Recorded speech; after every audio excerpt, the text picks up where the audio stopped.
नमस्कार and hello everyone.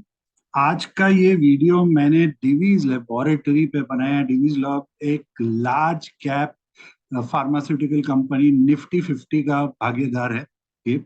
और इस पर मैंने एक वीडियो 1 जनवरी पे भी बनाया था। अगर आप मेरे चैनल पे जाओ और प्लेलिस्ट में जाके सर्च कर लो विजन 2024 टॉप 12 स्टॉक्स, उसमें से एक 1 जनवरी को मैंने डिवीज लैब भी अपने उस विजन 24 में ऐड किया था। तो उसके मैं फंडामेंटल डिटेल्स और उसमें नहीं जा रहा हूँ, आप उस वीडियो को चेक कर सकते हो।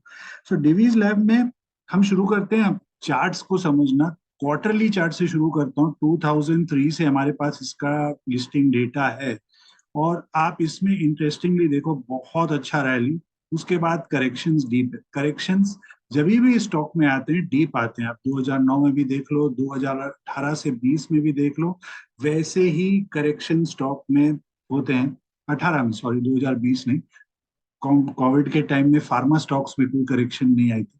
तो वहां से कंटिन्यू अभी भी जो हमने करेक्शन देखा था रिसेंट, ये भी डीप करेक्शन था। और हर बार वो क्वार्टरली के बेस लाइन, इचिमोकू के बेस लाइन को टेस्ट करता है। इस बार 50% फिबोनाची रेशियो भी किया 2018 के रैली का उसने, और वहां से वापस अटेम्प्ट शुरू करने। इनफैक्ट 2022 में जो ये यहाँ पर हमने 2023 पर इसका बाउंस देखा है, वो एग्जैक्ट बेस लाइन सपोर्ट से ही बाउंस होते हुए देखा है। इधर क्वार्टरली चार्ट्स में इसका जो बेसलाइन इचिमोकू का सपोर्ट है वो इस समय 3100 पर है। ये काफी डाउन है, बट क्वार्टरली चार्ट है। रेजिस्टेंस जो है वो 5400 के पास है, जो ऑल टाइम हाई है उसका। चलिए इसकी मंथली चार्ट को भी चेक कर लेते हैं। मंथली चार्ट में क्लाउड को टच किया, थोड़ा सा डराया क्लाउड के अंदर अक्टूबर से लेके अप्रैल तक, और फिर यहाँ थोड़ा साइडवेज, अगर हम लोअर टाइम फ्रेम देखेंगे यहाँ से, वहां से शार्प बाउंस, और इस समय क्लाउड के ऊपर है। इचिमोकू का पूरा सेटअप सही है एकदम। फिलहाल इमीडिएट रेजिस्टेंस पर है मंथली चार्ट पर, और वो है इसका आज जो अभी करंट है 4447। तो 4500 के पास इसका इमीडिएट, 4400 रैदर के पास इसका इमीडिएट रेजिस्टेंस है। उसके ऊपर नेक्स्ट रेजिस्टेंस सीधा 5000 पे आता है इसका। अगर आप इसका यहाँ पे नोटिस करो, जो इसकी ऑल टाइम हाई है, ये वाले कैंडल्स यहाँ पर फ्रॉम अगस्त 21 से लेके नवंबर 21, ये जो कैंडल्स थे इसमें हमने पूरे 4 महीना में साइडवेज जोन में देखा। डिवीज लैब को 5100 से लेके 4800 वो रेंज में। तो अब 4400 के ऊपर अगर मंथली में सस्टेन करेगा तो नेक्स्ट रेजिस्टेंस हमें उधर उस साइड पर इसका मिलेगा मंथली चार्ट के साथ, जहां पर बहुत टाइम स्पेंड किया उस जोन में। वो नेक्स्ट बैरियर 4800 और 5100 का होगा। मंथली का जो सपोर्ट है इसका वो 3900 पर है इचिमोकू क्लाउड, और उसके नीचे इचिमोकू बेसलाइन 3500 के पास में है इस समय। वीकली चार्ट्स पर आते हैं। वीकली चार्ट्स पर आप यहाँ पर देखो, एक बुलिश हेड एंड शोल्डर बना था, और साथ में एक बुलिश हार्मोनिक एबीसीडी, पहले एबीसीडी पैटर्न बना हार्मोनिक्स का, फिर बुलिश हार्मोनिक, फिर एक इनवर्स हेड एंड शोल्डर बना उसके बाद पुल बैक का, जिसका हमने एक सॉलिड मूव देखा है अभी तक ऑल द वे, एकदम मतलब तगड़ा मूव होते हुए अपसाइड में। पहला टारगेट, जो minimum target weekly inverse head and shoulder का था 4500 का, वो ऑलमोस्ट कर लिया। बट वीकली में फ्राइडे को स्टॉक ने एक दोजी स्टार कैंडल बनाया है। दोजी स्टार बेरिश कैंडल है ये यहाँ पर, बट फॉलो थ्रू सेल चाहिए। Downward red candle Monday onwards होगा अगर, तो यस, ये दोजी स्टार का थोड़ा बेरिश इंप्लीकेशंस आ सकता है स्टॉक के केस में। वैसे नेक्स्ट रेजिस्टेंस वीकली में हम देख रहे हैं 4800 फिबोनाची का, और 5200 के तरफ है फिबोनाची के हिसाब से। सपोर्ट का है, सपोर्ट आपका आता है इचिमोकू के हिसाब से वीकली में 3900, जो मंथली से टैली हो रहा है। और उसके नीचे अगर हम जाए थोड़ा तो 3700 के पास, 37 to 3600, जो अगेन मंथली से काफी दूर नहीं है सपोर्ट में। 30 नेक्स्ट वीकली सपोर्ट इसके केस में। चलिए डेली चेक करते हैं। और डेली में यहाँ पर पहले एक बुलिश हार्मोनिक क्रैप बना यहाँ पर, जहां से एक अच्छी रिकवरी आई, वापस रीटेस्ट हुआ एक डबल बॉटम टाइप यहाँ पर देखो अब बना है यहाँ पर, और राइट शोल्डर, और एक जो हमारा ये राइट शोल्डर वीकली का बन रहा था, उस वीकली राइट शोल्डर के अंदर स्टॉक ने डेली टाइम फ्रेम में एक छोटा इनवर्स हेड एंड शोल्डर भी बना दिया। तो मतलब आप देखो ऐसे कोई बड़ा इनवर्स हेड एंड शोल्डर बन रहा था, और इस जोन के अंदर में एक और हेड एंड शोल्डर बना दिया स्टॉक ने ब्रेकआउट करने के बाद। डबल हेड एंड शोल्डर अलग अलग टाइम फ्रेम में स्टॉक ने बनाया, और इसका भी फर्स्ट टारगेट अचीव कर चुका है स्टॉक यहाँ से अप होके। तो अब देख लो, प्री जो वीकली वाला राइट शोल्डर है वो डेली का हेड है, इनवर्स हेड एंड शोल्डर का, और वहां से टेक ऑफ हुआ है। तो अब डेली में अपसाइड इसका जो Fibonacci inverse head and shoulder का अगर मैं कैलकुलेट करूं, तो नेक्स्ट है 4675, फिर 4900 के, और जो हमारे वीकली के सेकंड टारगेट से काफी मैच भी हो रहा है फिबोनाची का। डेली का जो सपोर्ट है वो आपका, उसके पहले बता दूं कि डेली में इधर पे ट्वीजर टॉप बना है, ट्वीजर टॉप यहाँ पर, जहां से हमने फ्राइडे को एक रिएक्शन देखा। एक तो ऑफ कोर्स टारगेट अचीव हुआ है, थोड़ा प्रॉफिट बुकिंग भी आने वाला था, उधर में नेचुरल था। और अब जो सपोर्ट है वो एक गैप अप एरिया हुआ है, यहाँ गैप अप हुई थी 27 मई को।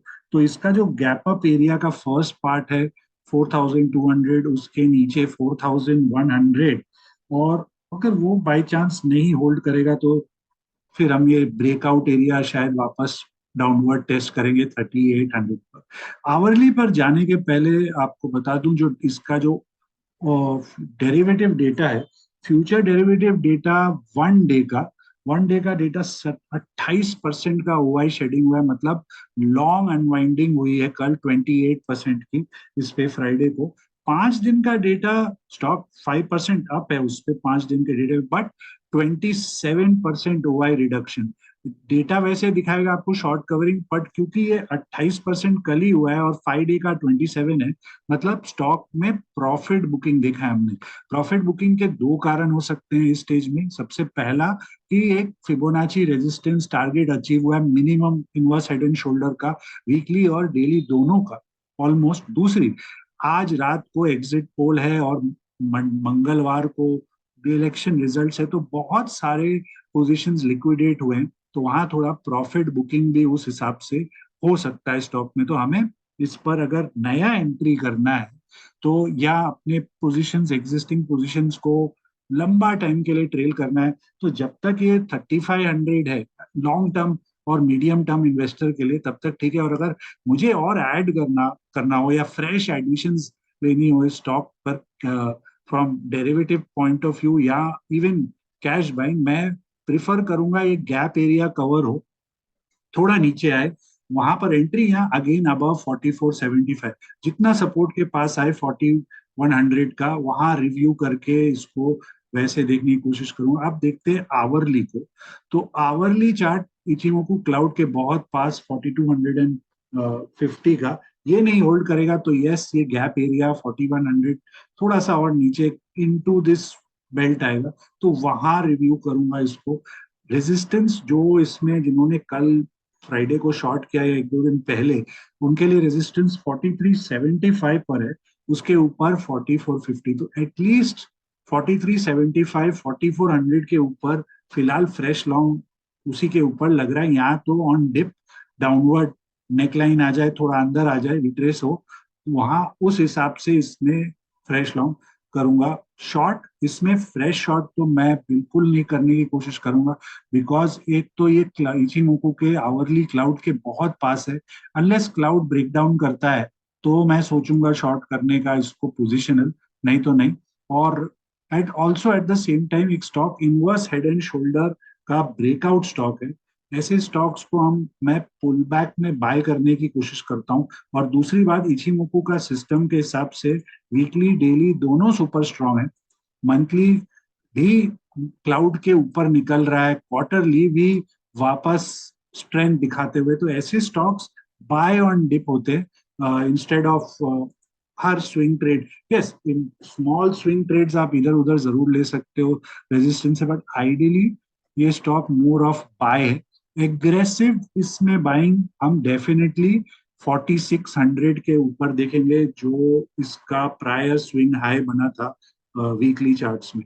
सो ये एक overall synopsis, buy on dip है, जितना नेकलाइन ब्रेकआउट के पास आए तब, या तो 4500 4600 के ऊपर एग्रेसिव बाइंग, या बीच में आप स्विंग ट्रेडिंग अपना करते रहो, इसमें जितना आपको पसंद हो। इसमें कैश बायर, यस, बड़ा रेंज है आपके पास, ऊपर 45 से लेके नीचे 3900 4000 तक अक्यूमुलेट करने का, क्योंकि अपसाइड स्टॉक का 5400 से भी काफी ज्यादा हो सकता है। अगर, बिकॉज नॉर्मली देखा गया है इनवर्स हेड एंड शोल्डर्स, जो वो भी double invert head and shoulder है, ऐसे स्टॉक्स के अपसाइड्स बहुत स्ट्रॉन्ग मोस्टली रहते हैं over a period of time. Yes, weak hands को स्मार्ट मनी पुलबैक्स में खाते रहेगा ऐसे स्टॉक्स में। और अगर आप फार्मा सेक्टर को ओवरऑल देखेंगे, तो फार्मा सेक्टर में हमने देखा है कि जब औरो फार्मा, ग्लेन फार्मा, जाइडस ये सब चल रहे थे, तब डिवीज लैब जैसे स्टॉक्स अंडर परफॉर्म कर रहे थे। तो विद इन फार्मा एक शफल हो रहा है, उसका ये मतलब नहीं है कि औरो, ग्लेन और जाइडस में परफॉर्मेंस नहीं हो सकती है, डेफिनेटली हो सकती है, बट एक बिगर विनर है ये compare to other pharma stocks का। अगर आप थोड़ा सा बड़ा और मंथली टाइम फ्रेम में इसको इवेल्युएट करोगे, तो यस, इसका एक लंबा करेक्शन खत्म होके निकल रहा है अक्टूबर 21 से अप्रैल 23, वहां से टर्न अराउंड टाइप स्टॉक। और मैंने जो पहले भी जिक्र किया है, और अगर आप जनवरी 1 का वीडियो भी देखें, तो ये जब स्टॉक बड़े टाइम वाइज और प्राइस वाइज करेक्शन करते हैं, रिटर्न भी हमें वैसा ही दिया करते हैं सब स्टॉक्स में। तो आशा करता हूँ वैसा ही कोई रिटर्न हमें मिले इसमें। उम्मीद करता हूँ आपको ये वीडियो मेरा पसंद आया हो, तो प्लीज इसे लाइक करें, चैनल को सब्सक्राइब करें, और इस वीडियो को जरूर शेयर भी करें। एक डिस्क्लेमर, ये कोई भी एंगल से आपको ट्रेडिंग इन्वेस्टिंग एडवाइस नहीं है। एक वीडियो प्योरली एजुकेशनल बेस्ड है, based on Ichimoku multi time frame analysis, harmonic trading patterns और फिबोनाची। आप जो भी ट्रेडिंग या इन्वेस्टिंग डिसीजन अपना ले, पूरा स्टडी करें, रिस्क मैनेज करें, और रेजिस्टेंस और सपोर्ट्स को हमेशा रिस्पेक्ट करें। उसी के साथ ये वीडियो समाप्त करता हूं, और आप सभी को happy investing and happy trading.